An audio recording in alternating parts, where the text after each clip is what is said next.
हुजूर, मेरा नाम शाजिया रशीद है। मेरे वालिद साहब का नाम अब्दुल रशीद हैदराबादी साहब है। मेरी अम्मी का नाम फहमीदा रशीद है।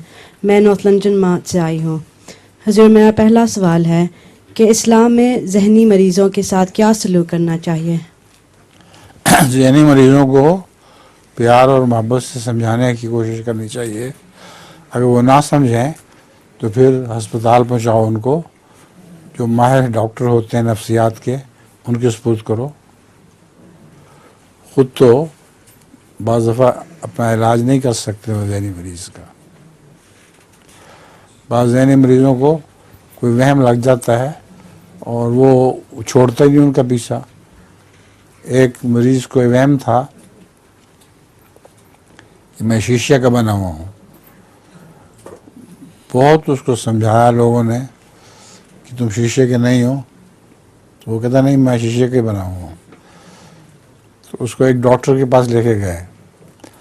डॉक्टर को ख्याल आया कि इसका इलाज इस तरह करना चाहिए कि इसको ज़ोर से मैं थप्पड़ मारता हूँ। जब इसको कुछ नहीं होगा, मांगो देख लो, तो कुछ भी नहीं हुआ। उसने जो थप्पड़ मारा तो फ़ौरन चुन चुन चुन करके वहीं मर गया। वो अपने आप को शीशे का समझ रहा था ना। उसने कहा ये थप्पड़ जो पड़ा तो मैं टूट गया हूँ। तो ये वहम की वजह से इतनी बीमारी हो जाती है। तो ऐसे मरीज़ का इलाज तो माहिर फ़न डॉक्टर से करवाना चाहिए। आपको याद है एक हमारे रिश्तेदारों में से एक बुजुर्ग थे जिनको एक हमारे रिश्तेदारों में से एक थे जिनको नींद, वो जो कहते थे मुझे नींद नहीं आती, तो आपने उनको खाली गोलियां दी थी।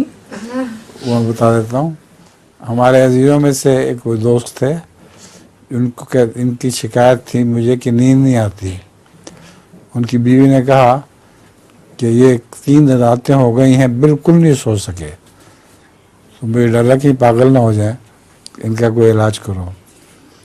तो मैंने उनको खाली गोलियां भेजी, कोई दवाई नहीं थी, और साथ ये खिला के भिजवाया कि देखें इसके साथ नींद बड़ी सख्त आएगी, लेकिन अगर आप सो गए तो उस नींद में ही आप मर सकते हैं। ऐसी खतरनाक नींद आएगी कि फिर उठेंगे ही नहीं। इसलिए दवाई खा ले और उस इरादा करें नहीं सोना किसी कीमत पे। खैर वो उनको कह दिया। तो उनको मुझे फ़ोन आया उनकी बेगम का कि वो तो गहरी नींद सो गए, बहुत गहरी नींद सो गए। तो नफ्सियाती बीमारियों के नफ्सियाती इलाज भी होते हैं। अच्छा जी, आपकी बारी। लतीफ़ा है आपके पास?